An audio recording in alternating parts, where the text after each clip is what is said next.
Face front, true believers. We just saw something fucking wonderful. So wonderful. But before we get started, you're gonna feel the rush. Mountain Rush. Not sponsored. Alright. Yeah. So we saw Spider-Man Into the Spider-Verse. And I don't even know where to start. That's I mean, as the best superhero movie I've ever seen. It's the best Spider-Man movie they've ever made. And it's one of the greatest pieces of animation I've seen in years, if not ever, in my life. Basically, it pretty much is top tier in every single category it is in. Yeah. It is, Funny. Personally, I think, I agree. It's one of the best movies I've ever seen, if not one of the best movies of all time, honestly, at this point. This, in general, it's just, oh my god. This movie definitely warrants like 1,000 rewatches. Definitely. I am for sure seeing it again. Yeah. In the theaters. I gotta see it at least one more time, maybe twice. 3D. Who knows? I didn't like 3D. I kind of want to see it in 3D. Yeah, we should go see it in IMAX. Or something, for sure. It even said in the end of it, it said it was formatted for IMAX or whatever. Yeah. So definitely we should go get like the big fucking experience. Definitely. I mean, we just saw it at a basic AMC theater, and even it was great. The audio was great. I mean, the score was amazing. Just everything was wonderful. I wasn't even paying that much attention to the score. Everything else just had me so entranced. It was all just like twisting and fucking. Yeah. I know. Just spoiler alert. Just right straight away. Yeah. I mean, if you're thinking about seeing the movie, just go see it. Just don't listen to us talk about it. Just go watch it right now. If you want to hear what we gotta say, hear us out after you see the film. Yeah. Because it's not the movie the trailers sell you exactly, except the trailers aren't misleading either. Yeah. It's not like some Kangaroo Jack shit. Yeah. Oh god. No. So yeah, the pause now. Otherwise, spoilers from here on out. Oh fuck, where do we start? The animation was the main thing, the animation of it, because it's an animated film. Yes. We need more. We need more of this. More from this team. More from Marvel working through this team. Yeah, whoever these people... I mean, the people working on this, like, the people that Sony got, Pascal, or whatever, that other company that it showed, whoever's responsible for this animation and art style and direction, give them all the money and give them more projects and make 12 of these at least. Yeah. I know the guys who, wrote and produced... At least produced it, Chris Lord and Phil something. They're the guys who did Lego Movie. No wonder it was so good. The Lego Movie was a surprise. It was a very surprisingly good movie. The second one, we'll see. It'll probably be decent at least. Yeah. I mean, I've seen that. I've been watching it. I went to the theaters a number of times in the past couple weeks, and I keep seeing the trailer for that movie. I'm going to see it. For sure, but we're not talking about the Lego Movie here. We're talking about fucking Spider-Man. Yeah. But that's probably why it's so good. More from this team. I would love to see, even though Sony has lost everything but Spider-Man in its animated form. I actually kind of want them to do another deal and just be like, hey, Sony, handle our animated movies and make animated Marvel movies. You guys just do that now. Could you imagine this team doing a Hulk movie? Dude, we'd actually get a great Hulk movie. Probably, I'm sure we would. The first great Hulk movie. And it's... just imagine them doing like the Planet Hulk movie or something. And I've seen parts of the actual animated Hulk movie, and it was okay. It was okay from what I saw. It wasn't. But it wasn't. Yeah, it's fine. It was a good movie. Wasn't this? I like it. Yeah, not. Oh man, it was. That's a Marvel animated movie. They're not. Yeah, they're just okay. Yeah, that's DC's thing. Yeah, definitely. That definitely is DC's strongest suit. I like all those. Under the Red Hood is a personal favorite. Yeah, I haven't explored a lot of them. But anyway, Spider-Man. What are we talking about here? What are we talking about? Spider-Man, of course. Like the team and everything is just great, and the animation and just like the little fluid. Oh my, very fluid. It's fluid. And just so stylized throughout the whole thing, constantly. It's like the style of it, like almost like increased like the pace of the movie. Yeah, it was like very Chuck Jones, Tex Avery style animations. Yeah. People stretch a little bit, Yeah, definitely. Not a lot, they it's not gonna be like, whoa, SpongeBobby, Mr. Fantastic, unless like that's their power kind of thing, or Spider-Ham. Yeah. But we'll get to him in a minute. We'll get to Spider-Ham. For sure. I have things to say about Spider-Ham. Yeah, it's definitely very much it's an interesting scene, like the movie has an overall style of it that's very much like trying to be like a and pulling it off, like trying to be like a comic book, because there's so many flashes to panel, like comic book panels, and like the way the action flows, and like they throw up like talk bubbles on the screen, and it just works his internal monologue when he's thinking, and you can hear his thoughts. They pop up in the narration text boxes as you would see in a comic book. When someone throws something or hits someone, you see the, with the thwip, you see they write out thwip next to it in little, onomatopoeia boxes. Yeah, it's like the someone movie gets hit. I saw a thwack in there. I swear to God, I saw a thwack. Yeah, there's like explosions. You see it say boom and shit. Like, yeah, and like the animation. Oh man. It's like the movies. Although I must say, I preferred Crocodooms to the classic Boom when they do that. People they found ways really stretch them out and get better explosions than sounds than Boom in comics. Oh, of course. But yeah, it's like the way that the animation a lot of times I feel like is. It's like what you see in your head when you're reading a comic. Yeah, absolutely. They captured it very perfectly. Yeah. Especially for like a Spider-Man style comic book. It felt like paper mache. Like I've been rolling it over my head like exact how it felt, because it didn't feel like claymation, and you said it before. It felt like it was missing frames, and like it was almost a stop motion way. It was like someone made a paper mache model of a comic book. Yeah, like they had like different the paper things, just folded itself to life. Mm-hmm. At least for most of them, until Spider-Ham and the other Penny Parker. Yes, her. The anime Spider-Man thing with the robot with the spider that lives inside it. Yeah. And she's like hacking and stuff, and it's like it's crazy how they have like those. They throw them in there, and then Spider Noir. Is that what it's called? Mm-hmm. Yes, with Nicolas Cage. Nicolas Cage is Spider-Man now. Yeah, he's a Spider-Man. His thing is from Spider Noir, which was part of the Marvel Noir spin-off universe they did for a minute, where everything was like set in the 1940s. Spider-Man was a gritty detective. I can't remember what everyone else was doing, but there was that shit going on.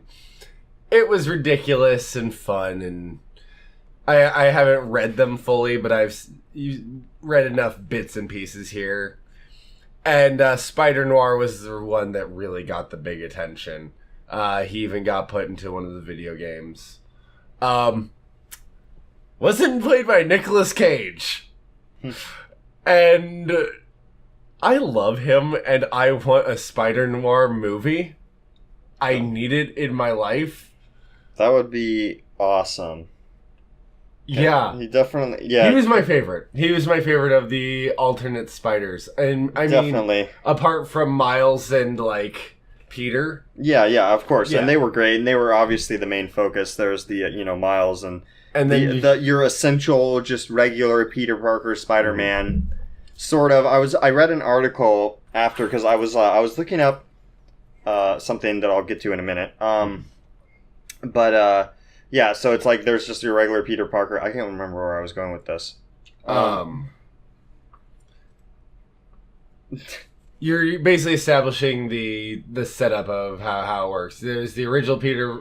There's the semi-original Peter. Semi-original Peter, and then he gets killed off, and then so they bring in basically that same one, but a little bit different. I think that's kind of what I was talking about. That's what they were talking about. They were talking about like how the article that I read was the first one that they showed was kind of just like the Spider-Man that most people know, and sort of like an amalgamation of most stuff that people would know about Spider-Man. He's kind of the perfect Spider-Man, like the Spider-Man. Spider-Man Prime, if you will.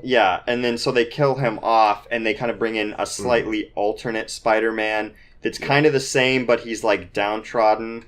Like, he got a divorce. He lives in an old apartment. Like Aunt May's fucking dead. Yeah, and it's he literally says, "I buried Aunt May." Yeah, he's like a few years older than the other Spider-Man, but he's like they kind of replace him. So it's like then you got I did the math. He was like 38-year-old divorcee Peter Parker. Yeah, and then he becomes the trainee or the trainer to to Miles Morales. To Miles Morales. What my theory was when I saw that, and the article brought up the thing about like the amalgamation and thing, but what I like to believe after watching that is it showed his origin story, the first Spider-Man. At the very beginning of the movie, it shows that first Spider-Man's origin story. And they showed a lot of scenes recreated from the Sam Raimi trilogy. And that makes me think... Down to the dancing. Yes, down to the dancing. He's like, yes, I even did this. And so that made me think that since this movie is also made by Sony, that as far as I'm concerned, this is in the Sam Raimi universe. It's that was the original Spider-Man. It was much later. Sony's thinking, okay, we don't get to do live action Spider-Man anymore, but we get the animated universe. So we're just going to take the one that we already had, and we're going to make it animated.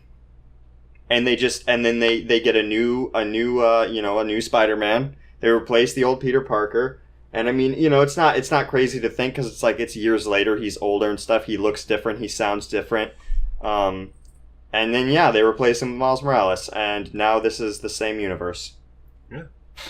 Yeah, so basically when the movie starts, it works like your average Marvel, basically like the Sam Raimi ones. There is one Spider-Man, and, we're not focusing on him. We focus on this kid with no powers, yada yada. He gets bit by the spider, yada yada.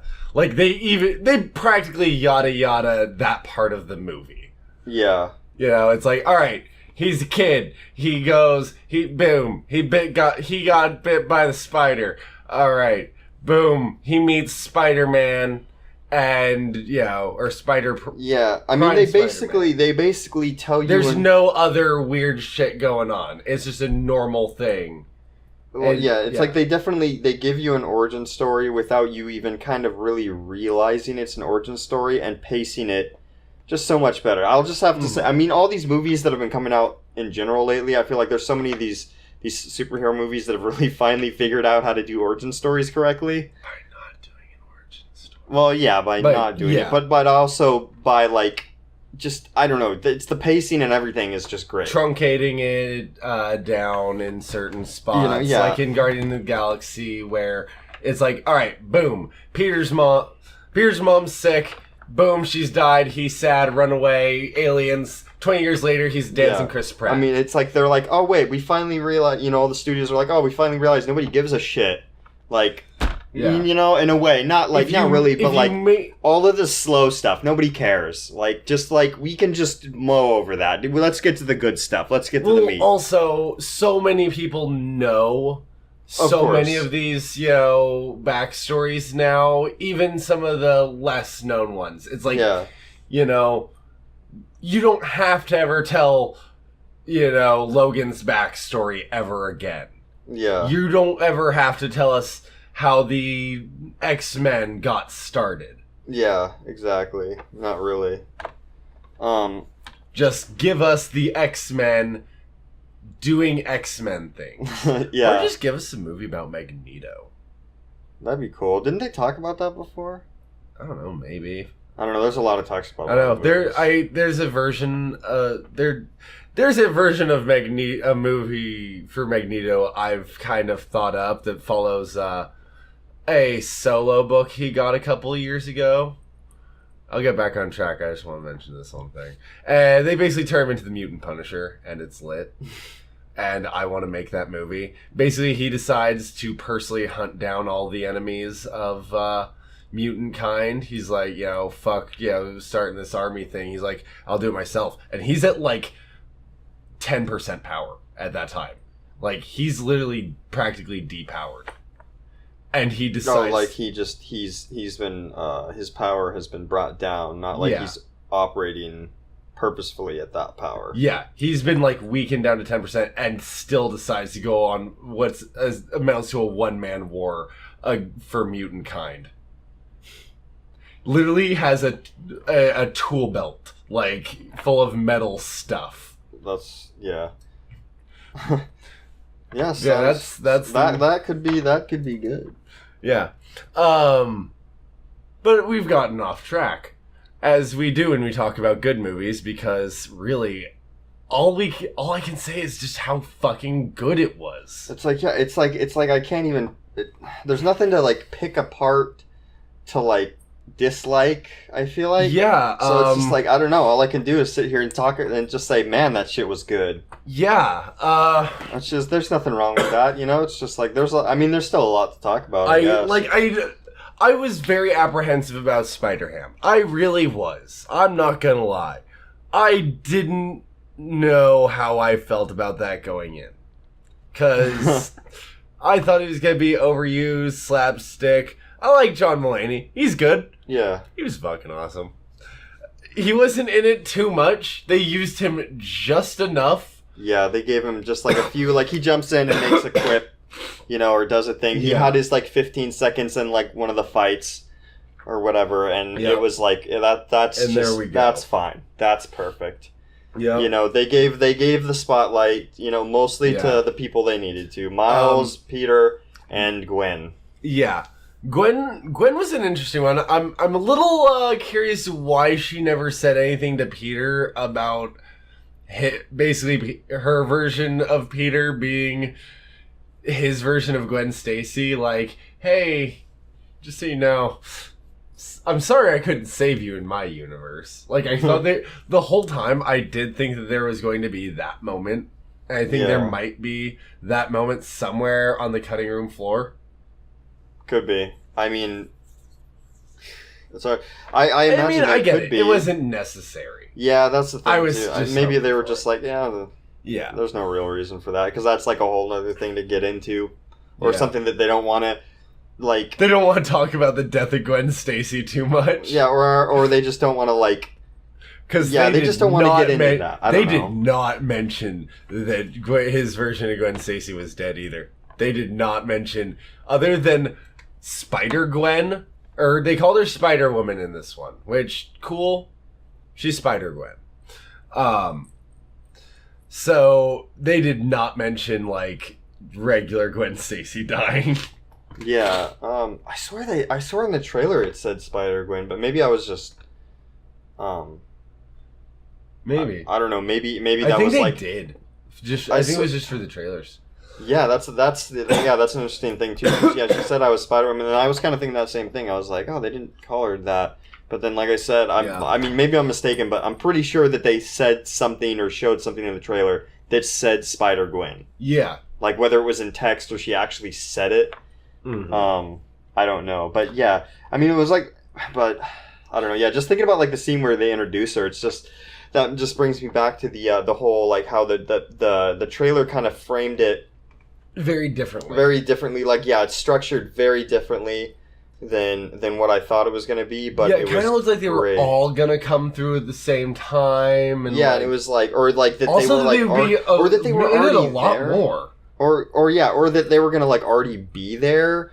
And then they were kind of like some weird hidden thing or something. I don't know. Or like they had like some kind of like... The trailers were vague. Yeah, or it was like... Or maybe they had some kind of organization where they were like all these multi-dimensional Spider-Man that like come together, and it just so happens to be in Miles' universe or something. Yeah. But no, definitely not at all. Oh, and they never showed the villains either in the trailer. And then they like brought out 2 good villains. Well, actually 3 technically, because they threw Scorpion in there too. Scorpion, Green As a Goblin. smaller thing. Oh, and I guess Green Goblin was technically there for a minute. There was another like guy crazy, who I didn't recognize, the gray dude. Yeah, he probably is some not necessarily significant, but he probably has some... The fucking Prowler. Because he's Miles' uncle. And for fun bit, those of you who watched Homecoming, Prowler, the purple villain dude, Uncle Aaron, he's actually the character that Donald Glover plays. Yes. In the Homecoming. That is Miles Morales' uncle, meaning... Did they say his name in the movie? Or was that just like, did somebody say that was who he was? I think they mention his name, or they show his like ID or something. Okay, yeah, that's what I figured. They like threw something in there. It's like, oh, look at that. Yeah, or it was like said somewhere else, but it's basically been stated that is his character, meaning there's a Miles Morales somewhere in the MCU. I've heard that implied, I've heard that implied as well. Which is cool. Let's talk about the fucking character designs. Everybody's? Yeah, style-wise. I'm a little mad we never got to see Spider-Noir's face, because I want to know if he just looks like Nick Cage. We can hope. I mean... And he just sounds like Nicolas Cage. He's not like trying to do any voice. He's just Nicolas Cage. He's just like, yeah, I don't understand this box. Yeah, he's got a Rubik's Cube or something. Was he implying that he didn't see colors? Did he see in black and white? I believe so. Yeah, because like he was like looking at he was like guessing the colors on the purple? Rubik's Cube, but like he just didn't know. So it implied that he also sees in black and white as well as he just is black and white. Yeah. Which is just kind of it's a funny touch. Yeah. Very colorful movie. But the so character colorful. The character designs I want to talk about. Oh my god, that was the best looking Kingpin I've ever seen. Like I thought he was Vincent just like a fucking brick. Yes. Talking about a brick shit house. He literally was a brick. Okay, so before I thought it was D'Onofrio from Daredevil, because live action wise, yes, that is the Kingpin. That is the Kingpin if you are going to make it in a live action movie. That's good. But if you are going to give me the actual Kingpin for the one that I want, you just fucking gave it to me. Fucking nothing but a body with a little head on it. He was perfect. He was just perfect. He was drawn like the brick shit house that he is. Exactly. And he was powerful and just bigger than every car he got into, yet somehow he would get into them. They never showed him getting in or out of them though. Yeah. Really. No. I think there was one where they showed him in it kind of from a side shot. But other than that, no, not really. Yeah, there were nice little touches like that. Miles Morales and Peter Parker, so expressive.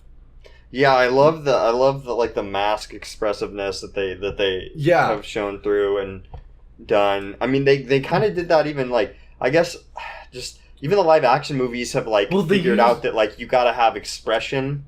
And have added that, like, with the way, that the Tom Holland Spider-Man had, like, the eyes and stuff. And it's just like, and then they put it in the animation. It works great.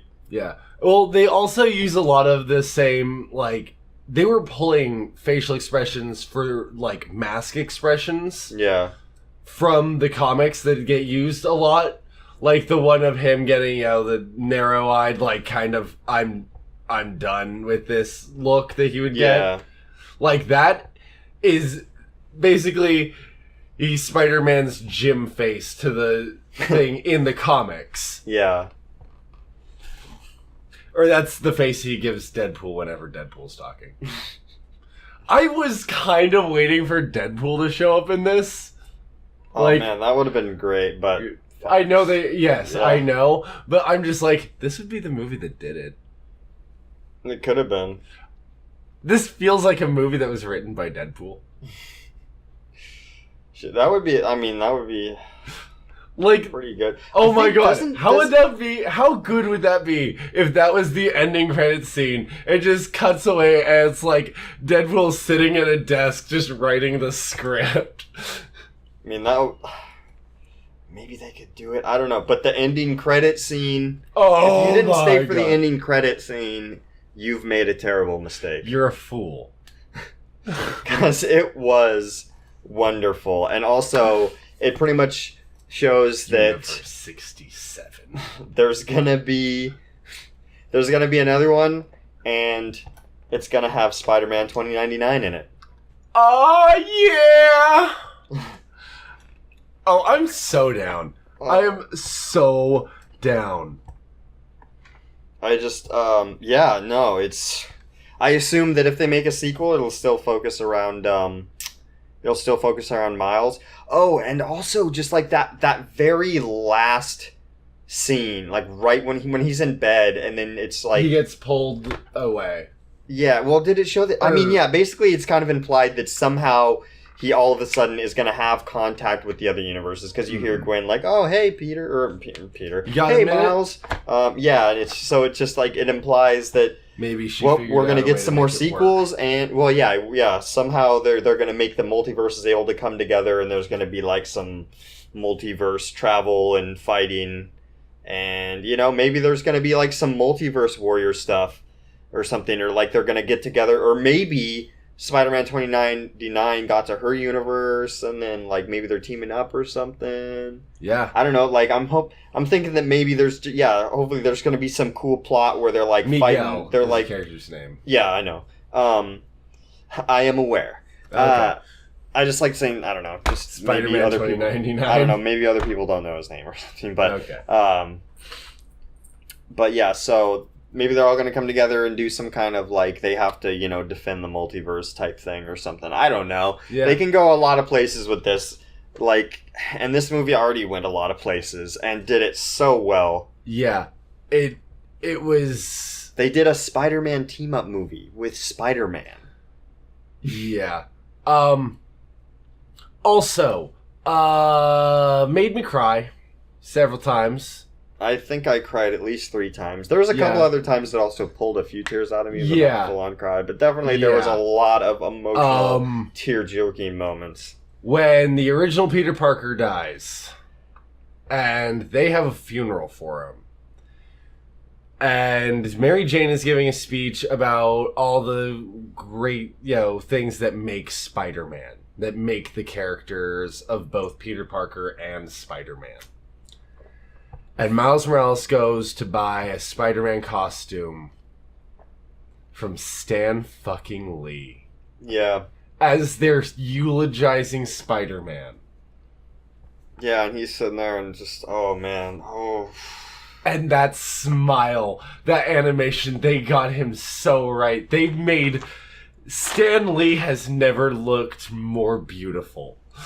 I'm happy they were able to get that line out of him before, it happened. Was just him passing. Like him having a voice line in the movie. Okay. I thought you were referring to a specific line. No. I'm just saying that I'm glad that he was able to actually be a part of that movie before he passed. Yeah. Because he was actually a part of I believe he was on the producers list, or whatever, and which makes sense because he would have still been alive for most of the most of the production of this film. I mean, he only passed away it wasn't that long ago. Yeah, which is true. It was so recently though, of course, but it was like for a second I was like, oh wait, how the, because I'm thinking like, of course he did a lot of pre-recording for the live action ones, but that wouldn't work for this or whatever. I was thinking that maybe they pulled a different voice line from something. I was like, oh wait, no, he would have still been alive, so they would have been able to actually get an original recording from it. But but just seeing him come on there, and the same thing happened when I watched Star Wars, the Death Star one. Rogue One. Oh, you pulled that one, okay. Yeah, when at the end it cuts to Carrie Fisher, and it's like 19-year-old, A New Hope Carrie Fisher. Oh shit! And it's just like it came out like weeks or days after she had passed. Yeah, so and it's just like.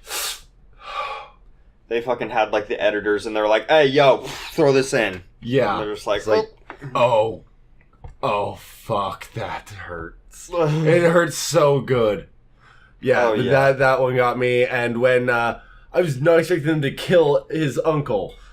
I mean, I should have seen that coming, but... Well, yeah, and it made sense because then it ties in, with the origin story. Boom, all their origin stories like match up, because that's an essential origin part of Spider-Man. He's losing somebody. Penny Parker loses her dad. Most other people lose their uncle. Of course, Miles lost his uncle. Peter loses his uncle. Gwen, I guess, she lost Peter. Yeah. Spider-Ham lost... I don't remember. Somebody kind of like his uncle or something. I don't know. Remember. He's a pig. I don't know. Man, he lost something. He lost his tail to the bacon factory. I don't know. Spider-Ham's weird. I don't know how I feel about it. Like, I enjoyed it. It's such a strange idea, but it was wonderful that they threw him in there and that they didn't fucking use him too much. It was like, oh god, thank you. Like, they just didn't... That could have gotten old really fast. Oh, definitely. Especially considered, like, one of the things that most things I from what I had seen and stuff before going into the movie, I was fine with. The only thing that kind of, like, put me off a little bit, I was like, ooh, was the fact that it was rated PG. Yes, it was rated PG. I checked. Before we went, I was like, whoa. I was like... You can't really judge a movie by its rating. No, for sure.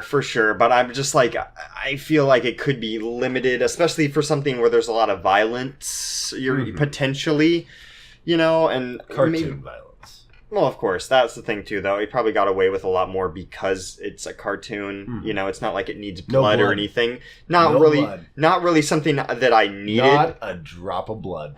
Definitely. I mean, something that I didn't even think about, really. But it definitely didn't need it. And, so I feel like it probably was able to get away with a lot more, or you don't notice as much being animated. I was more concerned with, like, writing and dialogue, I guess, maybe, besides violence. But, they pulled it off, and it all just worked really well. I mean, the writing was on point. Just phenomenal. Jokes on jokes until the moments where it didn't need to be. Oh yeah, definitely. Like, it was definitely a movie that was able to go into emotional scenes and be emotional, and not just be like so ridiculous that they're like, that you're like, how do you expect me to like, be sad? Like, what? Like, the serious moments feel serious. Yeah. And they work. And it did actually feel intense in some points. Like when for sure. When Peter ties him up in the thing, and it's like they're like, nah, like, bye kid, you ain't cut out for this yet. Yeah. And it's like, god damn. Oh fuck. And he's just like sitting there just trying, and his dad's like talking to him through the door. Yeah. Trying to tell him that his uncle just died, even though he knows because he watched it happen. Yeah, well, literally right in front of him. Yeah. Oh man, it was. Yeah, the way that they did, like, I like that, like, they didn't give him web shooters for, like, most of the movie. Yeah. He had to figure out just how to, like, you know, basically, like, he was, like, fighting with his powers the whole movie, trying to figure out how the hell to do anything. Yeah. He couldn't even walk on walls right most of the film. I also like that they actually showed Peter just straight up walking on... like just walking on two legs on walls. Yeah, because like that's something I've thought about before that I don't feel like you see a lot. I mean, maybe in the comics more recently, more recently, probably, like I haven't read a lot of the newer comics or anything at all, but like it's just something that I like that. It was wonderful to see him just walking up walls like. Oh, Spider-Man strolls up walls a lot. Yeah, it was just that was a wonderful. It was a wonderful thing to see on film, I suppose. Yes. More so. Because we haven't seen that. They haven't given us any of that, really. I don't feel like they have given us that. I'm trying to, like, I don't know. I've indulged in so much Spider-Man that... Yeah. It's a good time to like Spider-Man. It really is. It's a good time to be a Spider fan. It's a good time to be a superhero fan. We're gonna get a lot of movies this year, but I don't want to get off track. Yeah. We'll talk about that at a different time. Yeah. No. The way they definitely used the powers creatively. They used the swinging animation was beautiful. There's so many just great shots. Mm-hmm. The scene of them like learning how to thwip together. Yeah, and I like how then again when they come together at the end and he comes up and starts helping him out, and like him and Peter are swinging together and like in sync, like yeah. Aunt May was also like surprisingly good, like little character that they threw in there. Just like unnecessarily they go to meet her and then she's just like, oh, come with me, and just like kicks the door in. Just like, what? Yeah, she fucking goes in and she's like, oh, what? You guys thought you were the only alternate versions of Spider-Man that thought to come to me? Aunt fucking May? Yeah, and then they go, they gave her some good personality and attitude there. Like, there's like the quick fight in the house and she's like, I told you to take it outside, and she just like fucking decks one of them with a bat. Total, like, you know, some New York shit, you know? I said go outside! Yeah, got that New York thick skin. Fucking A. Helps Peter make a new costume, or, Miles. Yeah. Well, I think he took Spider-Man's original suit and spray painted it. Yeah. But she gave him the, Aunt May gave him, web blasters. Yes. Web shooters. Whatever you want to call them. Yeah. And she was like, yeah, I made these myself. Which is also interesting, because then it's like, Aunt May got really involved with Spider-Man to the point where she was making web blasters? Well, yeah. That is kind of a thing in the Ultimate. Aunt May does find out, and she, in a way, becomes a... sort of assistant?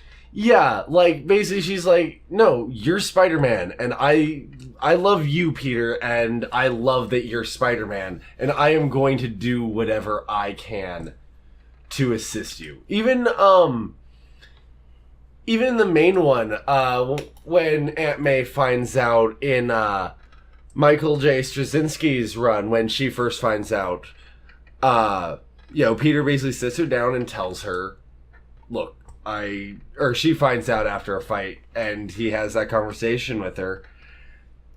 She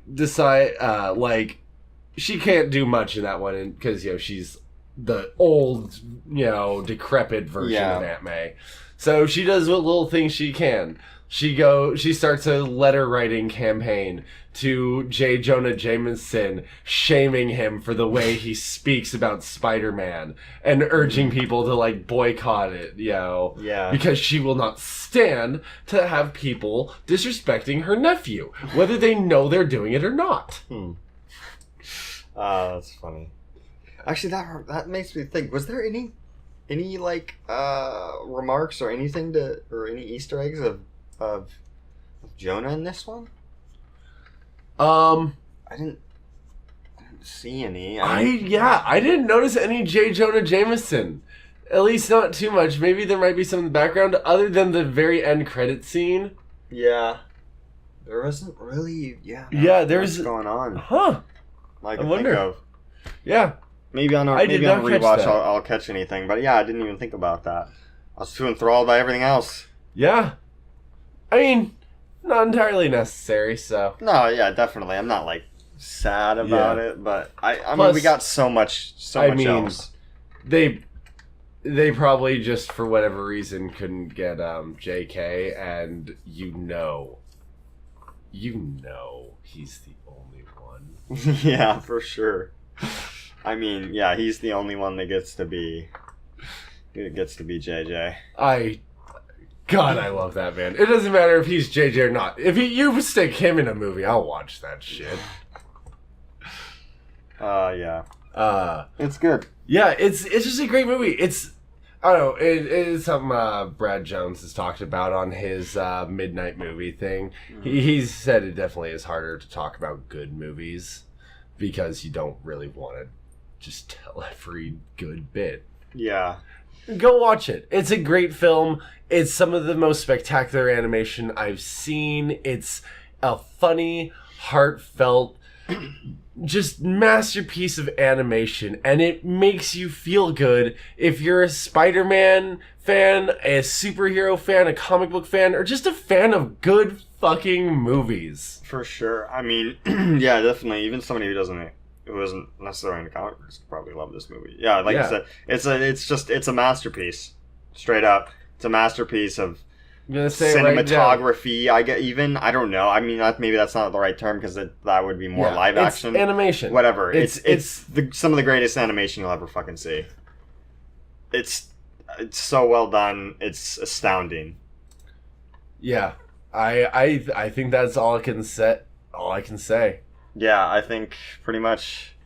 Yeah, that's all we can really say. So go see the movie and Excelsior. And also we're going to be talking about Aquaman soon, so yeet. Yeah.